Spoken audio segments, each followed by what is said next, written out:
So, fire testing. What FIA wanted to look at is there's lots of solutions out there saying, I've got this wonderful product. It will put out lithium-ion battery fires. It will put out thermal runaway. What we wanted to look at was how do we test that?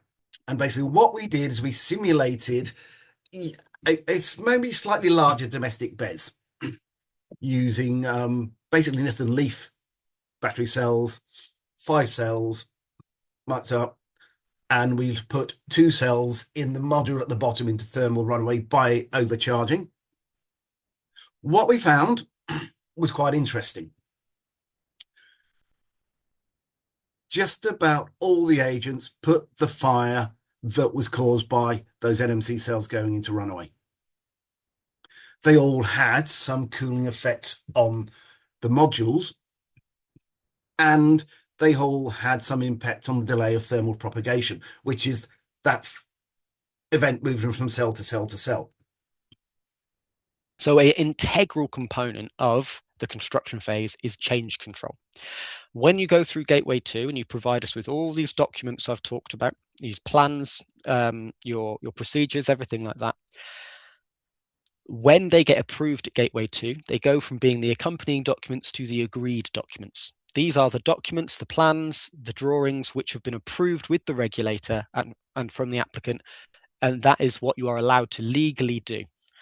When you deviate from this, you end up going into change control. There is lots of guidance out there, but really the best place to find out what is a major change, what is a notifiable change, or what is simply recordable is to look directly at the HRB procedural regulations. And Regulation 26 will tell you everything that meets that definition of major change or notifiable in terms of work to an existing HRB. Doing some work up front saves you a lot of pain in the long run during the construction phase, and I think when you get to Gateway 3 in your completion certificate application. And a big part of this is making sure that you are being an intelligent customer. And part of this is testing and providing challenge to the experts that you're going to be working with, who are going to be carrying out the work or designing the work on site. So 2026 is going to see amendments to the BS 7671. This is that 18th edition of wiring regs.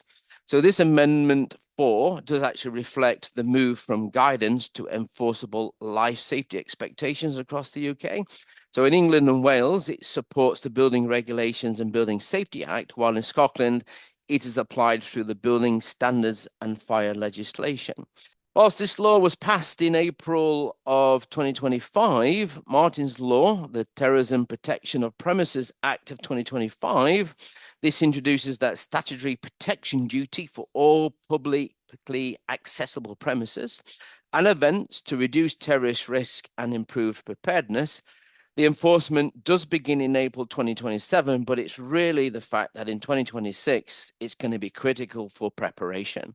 With 2026 looking to be as busy as it really is across this regulatory landscape as ever before, it's really going to be a challenge to keep up. And especially as none of these duties in the wheel that you see are going to sit in isolation, all of them are linked. So duty holders are going to have to manage the fire, the building, the electrical, the housing, resident, terrorism safety, often simultaneously. So while resources and budgets are limited and rules differ across nations, this can feel pretty overwhelming. So, which is why trusted technical support is vital.